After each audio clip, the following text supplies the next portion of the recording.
Dobro mi došli, lepi moji i puno lepe moje. Danas ćemo da napravimo jednu opciono krompir salatu, ne klasičnu, isto sa mogućim varijacijama. Ja imam recept za ovo što ću vam danas pokazati, ali sve to plus i minus računajte. Treba nam krompir, trebaju nam jaja, mladi luk ili prazi luk, perca, šta već, majonez, pola limuna i slaninica koju ćemo da propržimo. Biber nam treba i to je sve. Znači sad ću da stavim da se kuva krompir i da se skuvaju jaja i sve to isečemo, pomešamo i bude full. Evo, stavili smo jaja da nam se obere, stavili smo krompir. I to je mlad krompir, bit će to brzo, za 20-25 minuta. Ćemo da proverimo. Jeste, skuva nam se krompir. Da ga procedimo i da sačekamo da se malo ohladi, da može lepo da se iseče. A među vremenu ću ja da ispržim na brzinu ovu slaninicu.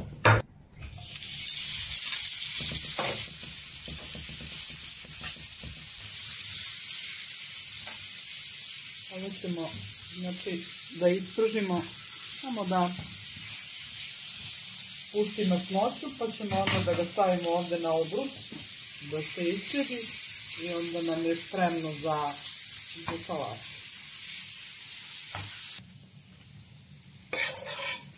Ovako. Tamo će to da se iscedi dok se krompir ohladi. Iseći ćemo jaja.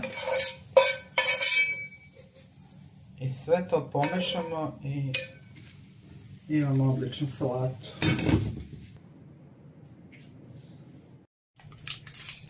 Iselimo majonez. Ne znam ja koliko će nam trebati, ali vidjet ćemo. To je stvar koja može da se napakuje. Stavimo u njega mleveni biber. Isedit ćemo pola limuna.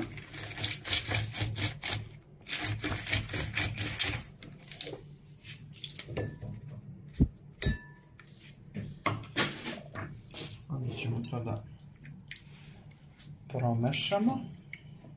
Krompir nećemo da isečemo na krugove, nego ćemo da isečemo na malo veće komade.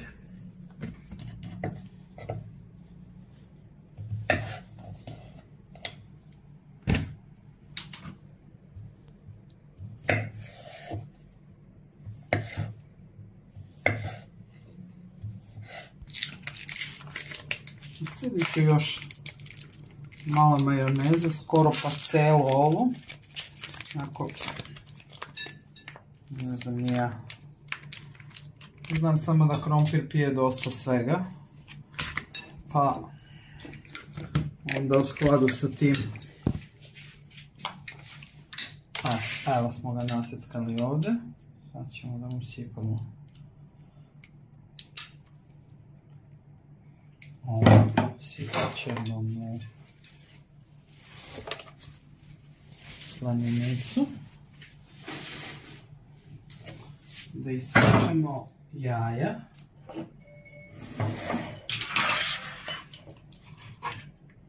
Ovako ćemo samo na kružići.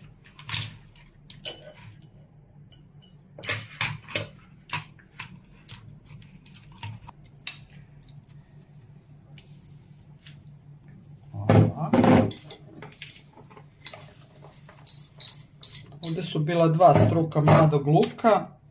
Ja sam isekla pa najveći deo onog zelenog dela.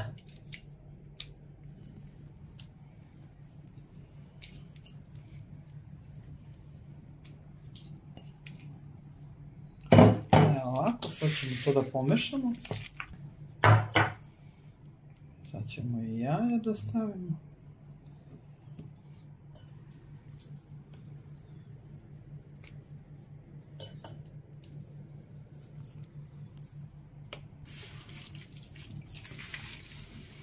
To promešamo